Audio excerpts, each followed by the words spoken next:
Yves Nabla, qui a pour thème ce soir le plaisir et la masturbation. Voilà, donc vous êtes nombreux à vous connecter. J'attends que beaucoup d'entre vous rentrent dans cette discussion que je vais avoir avec Catherine Garcin. Catherine Garcin qui est sage-femme et sexothérapeute, sexologue, et qui est déjà intervenue chez Nabla sur le thème du vaginisme, puisqu'elle prend en charge des patientes qui ont des difficultés à avoir des relations. Allez.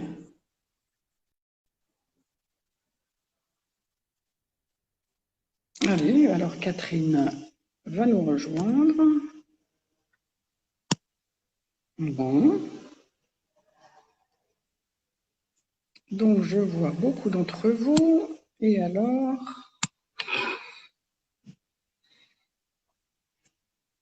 il faut que j'arrive à faire rentrer mon invité. Ah, voilà. Voilà, ça y est. Bonjour Véronique. Bonjour. Bonjour à toutes les personnes qui sont connectées. Qui sont connectées, qui sont contentes de t'entendre à nouveau. Oui, parce qu'on s'était vu il y a quelques temps déjà, ouais. Sur la question du vaginisme. Et donc ce soir, on va parler du plaisir et de la masturbation, pas uniquement la masturbation. Pour t'interroger et que tu nous expliques la place de la masturbation dans la vie des femmes en particulier, que ce soit comme un plaisir, que ce soit comme une sexualité supplémentaire ou complémentaire qu'on peut avoir avec son partenaire, et que ce soit la découverte de son corps, enfin, etc. Tu vas nous en dire plus. Et on a eu déjà beaucoup de questions, mais je vais peut-être te laisser introduire, c'est le cas de le dire. Pas toujours la masturbation. En tout cas, bon, déjà, les dernières études qui ont été faites il y a 2 ans maintenant montrent qu'il y a de plus en plus de femmes qui se masturbent.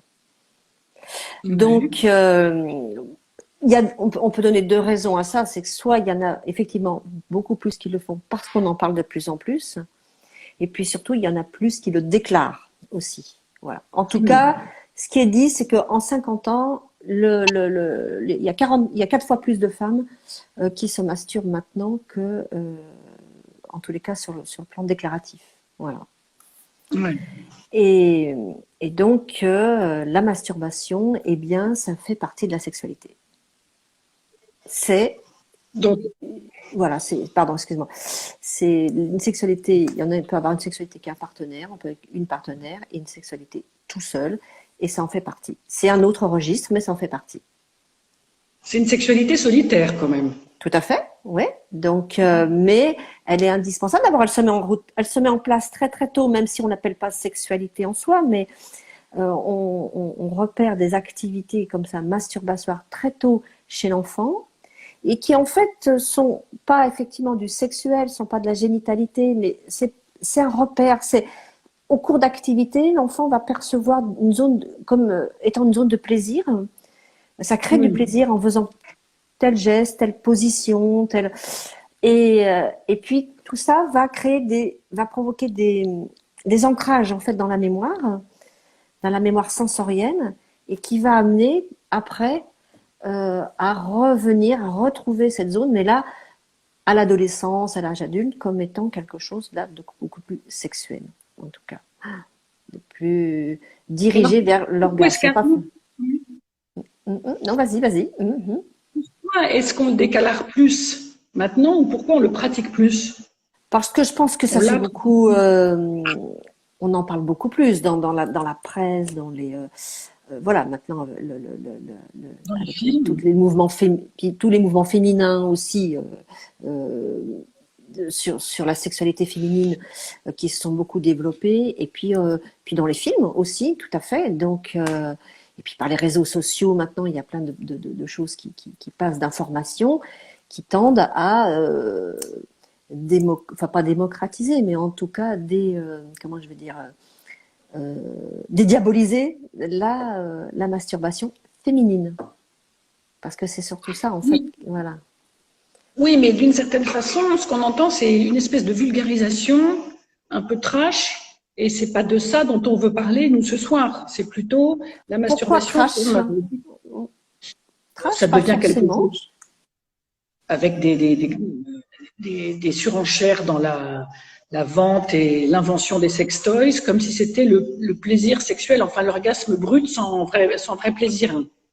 Ah oui, alors ça, c'est autre chose, là, la question. Enfin, après, on n'est pas obligé de se masturber avec un objet non plus, hein. Mais ce qu'il y a aussi, c'est qu'il y a beaucoup plus de supports aussi accessibles aux femmes. Donc dans la pornographie, parce qu'il y a de la pornographie aussi qui est spécifiquement dirigée pour les femmes, parce que c'est pas les mêmes contenus. Les femmes n'ont pas le même imaginaire que les hommes.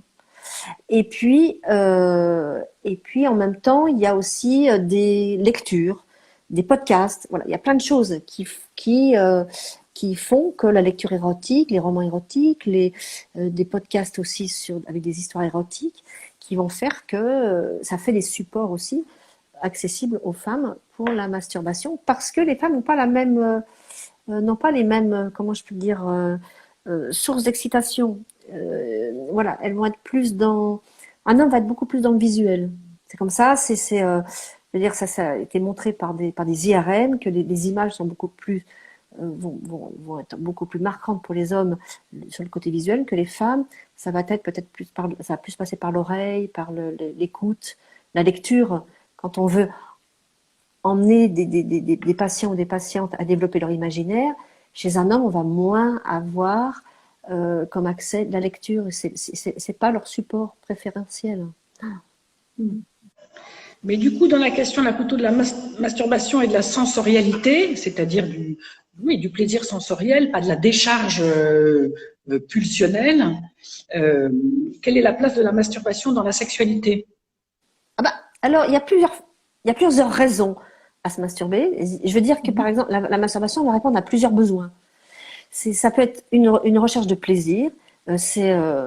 Comme disait, comme il s'appelle, Woody Allen, c'est la masturbation, c'est faire l'amour avec quelqu'un qu'on aime. Voilà. Et c'est ça. Voilà, c'est une recherche de plaisir. Après, ça peut être une recherche aussi de détente, c'est-à-dire qu'il y a une tension, c'est décharger une tension, ça peut être une tension nerveuse, ça peut être une tension sexuelle aussi, voilà, une abstinence par exemple va faire qu'il peut se créer une tension sexuelle, une envie de décharger, de sentir un orgasme. Ça peut être aussi parce que ça aide à trouver le sommeil, ça aide à s'apaiser. Voilà, donc il y a plusieurs motivations, si je peux dire, plusieurs besoins à remplir dans la masturbation. Elle peut être seule et puis elle peut être entre partenaires aussi. C'est-à-dire que masturbation, c'est pas forcément seule, ça peut être aussi avec partenaire. Ouais. Donc, dans ce qu'on lit, dans les études qu'on peut lire, les femmes ont du mal à se masturber devant leur partenaire.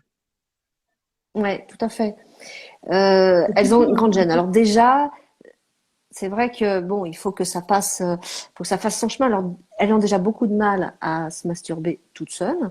Donc, bon, ça, c'est en train de se développer. Mais avec les partenaires, c'est un petit peu plus compliqué aussi.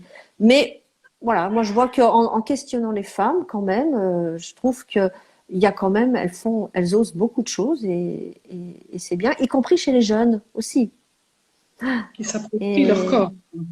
Tout à fait. Et en tous les cas, ça, c'est vraiment une activité qui est importante parce que souvent, il y a des femmes qui vont dire qu'elles ont honte de le faire, qu'elles sont gênées. Il faut vraiment se dire que la masturbation, ça fait partie de la sexualité.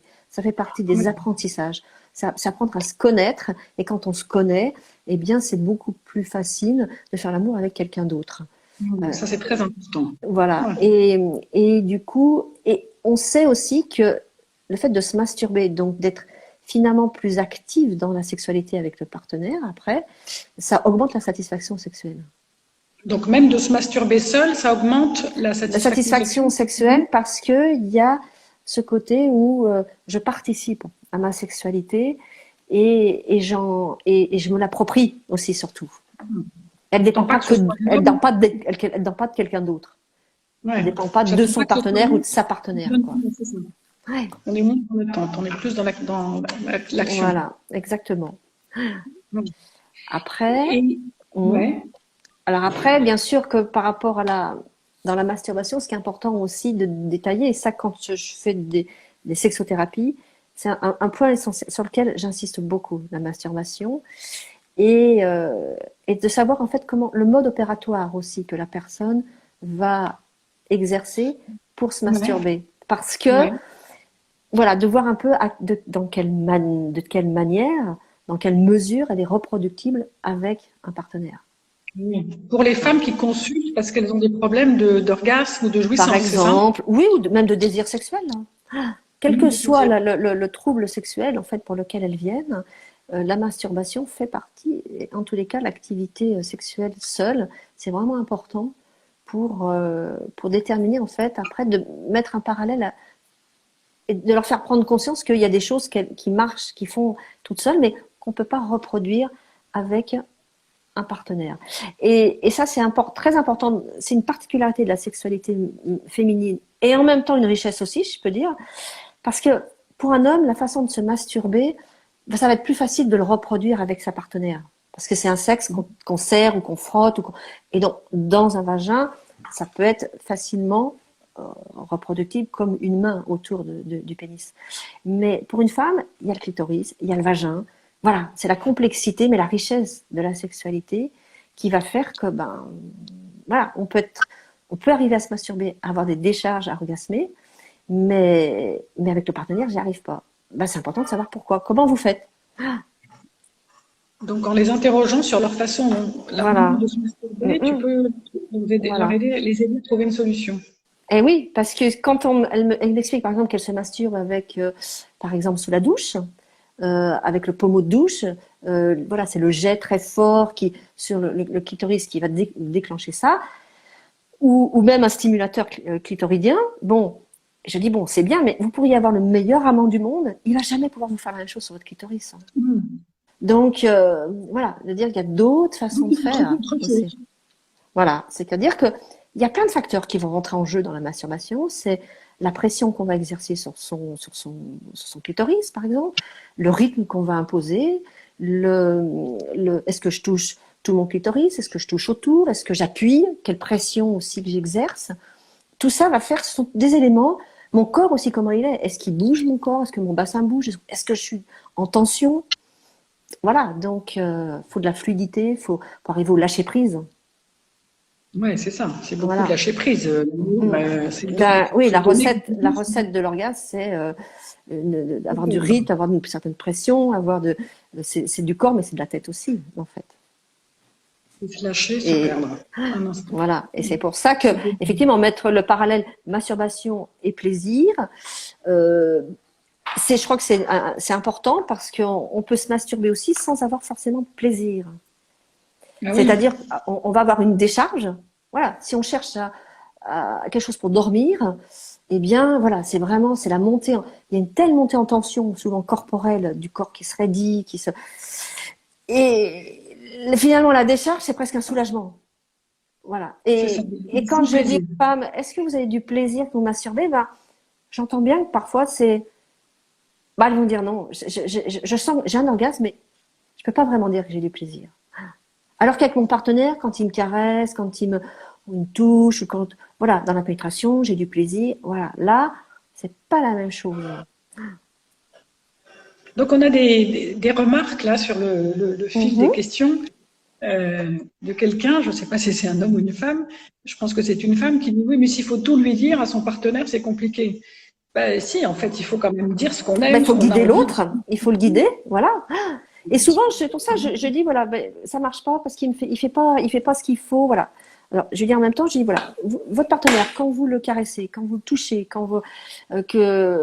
est-ce que vous savez ce qu'il aime? Oui. Et comment vous savez qu'il aime? Parce qu'il me l'a dit. Eh ben alors. C'est-à-dire qu'il y a aussi ce fond de pensée qui pense que les hommes devraient tout savoir des femmes. C'est compliqué la sexualité féminine, donc faut pas leur attendre qu'ils sachent tout. Et c'est pas parce qu'un homme a de l'expérience qu'il connaît exactement comment fonctionne, comment vous exactement. Et donc il faut guider l'autre. C'est pas bien sûr qu'on va pas lui dire bon, faut faire comme ci, faut faire comme ça parce que ça casse un petit peu l'érotisme et le rythme, mais de bouger, de guider la main, Et puis c'est aux femmes aussi de bouger. Elles veulent que ça aille plus vite. Eh ben bougez votre corps, bougez votre bassin, allez vous appuyer contre lui pour qu'il y ait un petit peu de pression, voilà. Eh ben donc le mieux c'est quand même de faire tout seul, quoi, pour déjà savoir ce qu'il faut. Et c'est vrai que c'est compliqué quand il y a des femmes qui se masturbent pas, hein, ça, il y en a de toute façon, bien sûr, mais c'est compliqué de résoudre les problèmes sexuels quand. Et donc il y a des questions là, Sophie et Isabelle, qui demandent comment passer de l'orgasme clitoridien à l'orgasme vaginal. C'est-à-dire, il n'y a plus cette dichotomie comme il y avait avant. Ouais. Sur son clitoridienne et les vaginales, puisqu'on sait qu'il y a un continuum entre le clitoris à l'intérieur du vagin, mais des femmes qui n'arrivent à jouir que par stimulation clitoridienne, comment les faire accéder à avoir un orgasme vaginal? Déjà, en fait, souvent, ce qui se passe, c'est qu'il y a un manque d'appropriation déjà vaginale, des sensations vaginales. Et de savoir que pour qu'il y ait un orgasme vaginal, je veux dire, c'est pas le partenaire qui va donner un orgasme vaginal, c'est la femme qui va aller le construire, le monter cet orgasme par sa courbe d'excitation. Et ça, c'est par des jeux toujours pareil, comme dans la masturbation, de rythme, de pression, de mouvement du bassin et des jeux du périnée. Le périnée, c'est l'organe, enfin c'est l'organe, c'est pas un organe, c'est sa fonction, oui, il y a les fonctions de rétention, de soutien des organes, mais c'est un rôle dans la sexualité. Et contracter son périnée, le relâcher, faire ses mouvements, ces jeux de pression et de mouvement, c'est ça qui va renforcer l'engorgement, donc qui va faire que ça va augmenter l'afflux de sang et donc engorger le clitoris, et c'est ça qui va faire que on va déclencher l'orgasme. Mais ça prend du temps. Ça prend du temps. Ça se fait pas en 5 minutes ou en 30 secondes comme avec un simulateur, ça c'est clair. Ça demande des habiletés. Ça demande des habiletés, ça c'est clair. Mais mais on peut les avoir déjà même dans la masturbation, parce que dans la masturbation, quand il y a un orgasme, c'est pas souvent que les femmes repèrent qu'il se passe quelque chose dans le vagin. Elles vont dire, je sens qu'il y a une décharge. Mais est-ce que vous sentez votre périnée qui se contracte, ces espèces de spasmes comme ça, là, et il y en a souvent qui n'ont pas ça, ce repère-là. Et déjà, voilà. Et donc, mais parce qu'on se met souvent dans la masturbation, il y a tellement une mise en tension. Cette mise en tension, en fait, elle fait augmenter l'excitation parce qu'elle canalise toute l'énergie sexuelle vers le clitoris. Mais voilà. Et il faut un peu plus de fluidité pour arriver quand même à l'orgasme, à la pénétration. Ça peut pas se faire dans la tension, c'est pas possible. Et donc, ce qu'on appelait le point G, c'est justement précisément la partie vaginale du clitoris. Exactement, c'est la partie qui, voilà, faut regarder, voilà. Là, il y a des vidéos très explicites sur des découpes, voilà, c'est que le clitoris.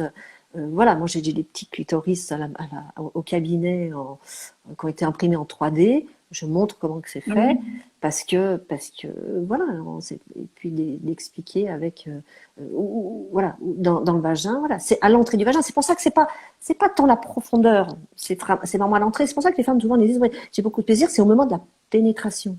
C'est à l'entrée, là. Et ouais, c'est là où il y a cette espèce d'engorgement. Ça fait comme moi j'appelle ça souvent ça fait comme des espèces de coussinets, là.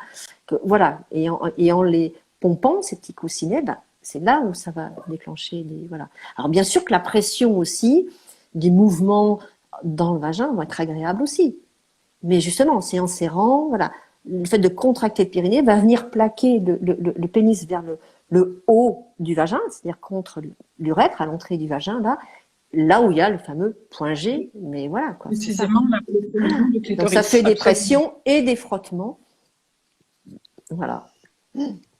Qui déclenche l'orgasme. Ouais. Alors c'est vrai que je vois quelqu'un qui dit, il faut, quand on parlait tout à l'heure de la femme doit construire et monter son excitation pour avoir son orgasme, quelqu'un a marqué, il faut que monsieur résiste un peu aussi. Exactement. C'est-à-dire que quand une femme vient me dire, j'arrive pas à avoir des orgasmes avec mon partenaire, c'est hyper important de demander, voilà, votre partenaire, lui, est-ce que ses érections fonctionnent bien? Est-ce qu'il éjacule aussi au moment où il veut et pas trop vite? Parce que là, c'est la limite, en fait. Quand une femme qui vient consulter parce qu'elle n'arrive pas à avoir des orgasmes à la pénétration et que son partenaire est éjaculateur prématuré, ça va être compliqué. C'est compliqué. Eh ouais, c'est le partenaire qu'il faut prendre en charge, en fait, plus. D'accord. Et alors, certaines femmes nous demandent quelle est la normalité de la masturbation en termes de fréquence et tout ça. Il n'y a pas de normalité. C'est comme, il n'y a pas de la normalité. Il n'y a pas la normalité du moment que ça ne vient pas empiéter sur la sexualité en couple. Ouais. Voilà. C'est-à-dire qu'à partir du moment, voilà, parce que souvent on va dire, voilà, est-ce que en me masturbant trop souvent, je risque pas d'avoir moins de plaisir à un moment? Non. Par contre, moins de désir, c'est possible. Moins de désir sexuel, c'est-à-dire, elle va être moins. Le désir sexuel, c'est la motivation à la sexualité avec son partenaire. Donc, si la sexualité avec le partenaire est pas satisfaisante parce que j'arrive pas à obtenir ce que je veux, mais que moi toute seule, ça marche mieux, et du coup je le fais souvent, il y a un moment, elle va plus avoir envie il y a plus de désir sexuel. Donc, c'est pour ça que c'est important de bien, voilà, distinguer et là, de savoir, voilà, est-ce que ça peut altérer si on le fait trop souvent, et la question est de savoir pourquoi vous faites ça aussi souvent. Si c'est compulsif, oui, mais le désir sexuel, il est quand même lié au partenaire, enfin à l'envie qu'on a de l'autre. Ah bah là, oui, le désir sexuel, il est compliqué. C'est quelque chose qui est extrêmement compliqué, mais en même temps, c'est une motivation.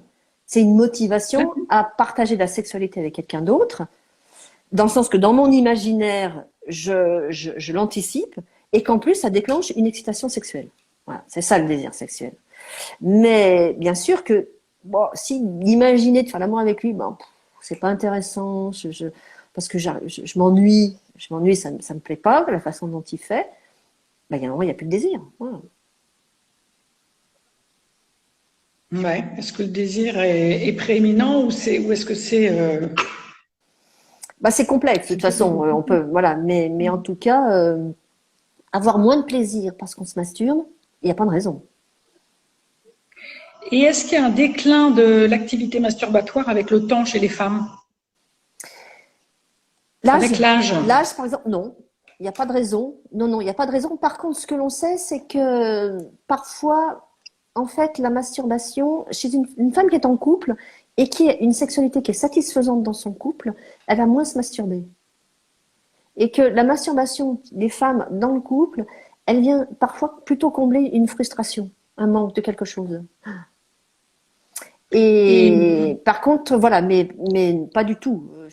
Après, il y a une question aussi cognitive, de système de pensée. On peut dire qu'à un certain âge, voilà, il y a un moment, l'éducation a fait que c'était pas quelque chose qui était bien mis en avant. Voilà, alors que maintenant, pour les plus jeunes, ça paraît tellement plus normal et faisant partie de la sexualité que on peut se dire que plus âgées, elles le feront plus facilement aussi. Mais quand même, je pense que même les femmes plus âgées, j'ai des femmes qui viennent parfois effectivement une cinquantaine d'années, soixantaine d'années, qui n'ont jamais eu d'orgasme et voilà, et puis elles se disent. Jamais eu d'orgasme. Et là non, et j'ai eu pendant très longtemps, je suis restée avec le même partenaire, jamais eu, puis là j'en ai rencontré un nouveau et là j'aimerais bien, voilà, elles sentent que leur sexualité est pas la même et elles ont envie de connaître ça, voilà. Et donc, est-ce qu'il y a des femmes qui n'ont jamais eu d'orgasme, qui pensent en avoir eu? J'avais lu des travaux là-dessus, de femmes qui pensaient avoir eu des orgasmes, parce qu'elles ont eu beaucoup de plaisir pendant des relations sexuelles ou en se masturbant, mais qui en réalité n'ont jamais eu d'orgasme. Ouais, oui, parce que, en tout cas, il y a un moment, elle se pose la question. Dire que une femme qui a eu un orgasme, elle va le savoir. Elle va dire oui, j'ai des orgasmes. Ben oui. Mais celle qui en a pas eu, ben, elle effectivement, elle dit, je suis pas sûre. Je suis pas sûre. J'ai beaucoup de plaisir, mais elles sentent bien qu'elles ont pas eu le truc qu'on peut déclencher, le machin qui monte, puis qui redescend, qui explose, qui voilà. Et quand on voilà, en allant un petit peu plus loin dans les questions, clairement, c'est vrai qu'elles n'ont pas connu d'orgasme. Elles ont du plaisir sexuel, et elles peuvent dire ça à un âge plus avancé. Ouais, et elles peuvent dire ça. Je sens que ça monte, et puis je plafonne. Ça plafonne, et puis à un moment, ça redescend, quoi. Voilà. Mais elles sentent bien qu'elles passent pas de l'autre côté de la montagne. C'est ça. Il y a des femmes en consultation qui disent voilà.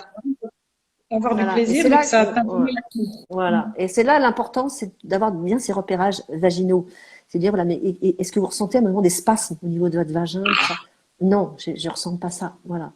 Et ben, c'est qu'il n'y a pas d'orgasme. Je veux dire, l'orgasme, il y a quand même, c'est un réflexe Donc, toutes les femmes sont capables d'avoir un orgasme. Il n'y en a pas qui sont dotées de... Il n'y a pas des femmes qui ne pourront jamais avoir d'orgasme dans leur vie. Tout le monde peut avoir un orgasme parce que c'est un réflexe. Après, la question, c'est voilà, de faire ce qu'il faut pour y arriver. Et alors, du coup, il y avait une question à ce propos-là qui rejoignait la question de ce qu'on appelait la frigidité, donc les femmes qui n'ont pas d'orgasme. Et alors, ces femmes-là qui n'arrivent pas à avoir d'orgasme, justement, la masturbation peut être un bon moyen de les aider à découvrir leur corps et à avoir du plaisir. Tout à fait. Et justement, c'est là où les sextoys, les sextoys notamment les stimulateurs du clitoris sont importants parce qu'au moins, elles se disent, voilà, j'ai enfin senti ce que c'était. Voilà. Ça y est, j'y suis arrivée. Après, y arriver avec le partenaire, c'est une autre paire de manches. Mais au moins, je sais ce que je dois aller chercher. Je sais dans quelle quête je suis, en fait. Mais voilà, donc c'est ça qui est important dans la masturbation, c'est de savoir au moins connaître. Voilà, et c'est pour ça qu'il ne faut pas jeter la pierre au stimulateur, parce que ça a au moins le mérite. Voilà, les femmes me disent, oui, j'arrivais à avoir des orgasmes, mais qu'avec un stimulateur. Moi, je dis, au moins, vous savez ce que c'est. Donc, vous avez un repère. Voilà. Vous avez repéré dans votre corps. Après, voilà. Et d'être bien conscient que ça, on ne peut pas le faire avec... on peut pas faire la même chose avec son partenaire. Donc, d'être consciente de ça et là, de développer justement d'autres manières, s'approprier beaucoup plus ses habiletés en fait sexuelles avec son ou sa partenaire, quoi. Et alors les jeunes, par contre, semblent avoir quand même une activité masturbatoire plus importante parce que c'est l'âge, ils sont débordants d'hormones, débordants de pulsionalité, débordants de fantasmes, débordants d'idées.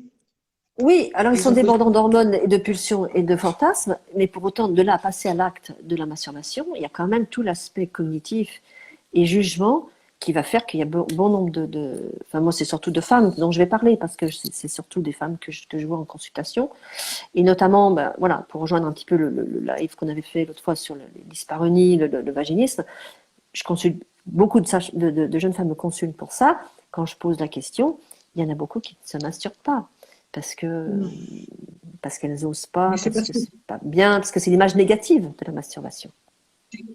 C'est le tabou de la société, quoi. C'est interdit, ou de la religion, ou du milieu social. Ouais. Ou de la religion, ou voilà. Ouais. Même pas le tabou de la société, parce que elle s'est dit, voilà, j'ai des copines qui m'en parlent, je trouve pas ça dégoûtant, mais c'est pour elles-mêmes. Voilà. Elle dit pas d'une façon générale, c'est dégoûtant. Voilà. Il y en a quelques-unes qui disent que vraiment c'est quelque chose qui c'est inimaginable, mais c'est très rare. Mais imaginable pour les autres, ça, aucun problème. Elles n'ont pas de jugement de valeur négatif là-dessus, mais c'est par rapport à elles. Là, c'est plus compliqué de le faire. Et alors, on a une question là de Anna Poumi qui demande si l'effet plateau, justement, le fait d'être excité mais de ne pas arriver à avoir d'orgasme, c'est une façon de vouloir garder le contrôle. Alors, ça peut être une des raisons. Voilà, c'est sûr que c'est ce qu'on disait tout à l'heure, c'est que pour arriver à l'orgasme, il faut quand même à un moment arriver au lâcher prise. Donc, d'arriver, de s'abandonner un petit peu. Voilà. Mais souvent dans les troubles de l'orgasme, il y a une grande part souvent de contrôle, de femmes qui sont dans le contrôle, dans le voilà, et du coup là on n'est pas dans le lâcher prise, quoi. Et ça peut être, mais le contrôle, alors une personnalité qui se contrôle, qui est beaucoup dans le contrôle, mais ça peut être parce qu'il y a aussi à côté il y a les enfants qui dorment, il y a voilà, pas faire de bruit, voilà. Donc à partir du moment qu'on n'est pas tranquille, tout seul, c'est compliqué. Faut mettre la chambre des enfants à l'autre bout de l'appartement. Oui, ouais. Puis on n'est pas obligé de faire beaucoup de bruit non plus. On peut souffler, on peut gémir un tout petit peu, comme quand on rentre dans son bain, qu'on fait un petit gémissement de plaisir en rentrant dans son bain, voilà. C'est ça. Et donc, oui, c'est ça, encore des questions. Est-ce que c'est normal d'avoir des périodes de haut et de bas dans la sexualité d'un couple? Bon. Bah oui, bien sûr. Et la masturbation n'est pas un comblement, c'est un autre moment. Absolument. Exactement. C'est une sexualité, c'est une autre sexualité. C'est pas une activité de substitution. Voilà. Et souvent, elle a été assimilée à ça, la masturbation, à la misère sexuelle. Voilà. se masturber, c'est vraiment, voilà, t'as rien d'autre, quoi. Bah non. Et c'est ça aussi qui va faire qu'il y a beaucoup de femmes qui ont cette idée-là et d'imaginer que les hommes se masturbent ou que leur partenaire, si elles découvrent que leur partenaire se masturbe, elles se disent, mais ça veut dire que voilà, je sais que je le comble pas. Mais pas du tout. Ouais. Je veux dire, ça n'a rien à voir. C'est ça. Et réciproquement, les femmes aussi n'osent pas dire à leur conjoint ou partenaire qu'elles se masturbent. Oui, alors en qu'il y a même temps, beaucoup moi de- je dis, voilà, la masturbation, c'est une activité, c'est une sexualité intime. On la partage, on la Fribourg, partage absolument. pas. Donc, on n'est pas obligé de dire à son partenaire qu'on se masturbe. Voilà. On peut dire, j'ai envie tous les deux qu'on se caresse ensemble, je peux me toucher devant toi, voilà. Mais ça ne veut pas dire qu'on va tout raconter aussi ce qui se fait quand on est tout seul. Oui. Parce que justement, l'avantage aussi, enfin je veux dire le rôle aussi de la masturbation, c'est d'aller un petit peu dans ses fantasmes, dans ses interdits entre guillemets, voilà. Parce que parfois il y a des femmes qui disent, voilà, quand je me masturbe, parfois dans mon imaginaire, je le fais, mais c'est pas avec mon mari. Mais je dis, c'est pas grave. D'abord, vous n'êtes pas obligé de lui dire. Et en plus, c'est parce que, voilà, je le fais avec quelqu'un avec qui, voilà, peut-être je laisse aller mes pensées, mon imaginaire, que je pourrais pas faire avec mon partenaire. Voilà. Voilà, c'est toute la question après de penser à quelqu'un d'autre. Est-ce que c'est honnête, pas honnête? Voilà, ça c'est sa propre conscience. Voilà. Moi, je dis, c'est l'imaginaire, ce qui se passe dans votre tête. Voilà. Vous me l'avez dit, ça reste entre nous. Et je suis pas là pour vous juger, pour vous dire c'est bien ou c'est pas bien, quoi. Il faut pas se culpabiliser. C'est comme les rêves. Voilà. C'est comme les rêves, absolument. Comme les rêves érotiques, voilà. C'est un rêve conscient, voilà, puis c'est tout. Donc, un rêve conscient, oui, c'est ça, un fantasme. Ouais, oui. Donc, donc, on encourage les gens, les femmes, à se masturber pour On y va. découvrir leur corps. On y va. Ouais. Pour savoir de quelle manière on peut avoir du plaisir. Voilà. Pour augmenter la qualité éventuellement de leur relation avec leur conjoint, avec leur partenaire, que ce soit un homme ou une femme. C'est pas une activité honteuse, c'est pas une activité misérable, comme tu dis. C'est quelque chose de bienveillant à son propre égard. Oui, tout à fait. Et puis, il n'y a pas de bonne et de mauvaise façon de le faire. Le tout, c'est d'être conscient que ce qu'on fait tout seul, on va peut-être pas forcément faire la même chose avec le partenaire. Mais en même temps, ça guide. C'est-à-dire que une femme qui sur son clitoris va se masturber elle n'a pas besoin de beaucoup appuyer, mais elle a besoin d'aller très vite. Voilà, quand elle se caresse. Eh ben, si le partenaire, lui, quand il touche, il appuie, ou dans un cunnilingus, il appuie fort, elle me dit, j'aime pas ça. Ben oui, c'est normal, parce que vous, c'est pas ça que vous aimez. Mais dites simplement, appuie un peu moins, c'est beaucoup plus agréable, plutôt de dire, fais pas comme ça, dire, oh, j'aime beaucoup plus quand tu vas plus vite, mais que tu n'appuies pas trop fort, et voilà. Puis à l'inverse, il y a des femmes qui ont besoin de beaucoup appuyer sur leur clitoris, sur leur zone clitoridienne, sur leur zone vaginale, génitale, pardon, pour avoir du plaisir. Elles vont dire, le cunnilingus, ça m'ennuie, j'aime pas.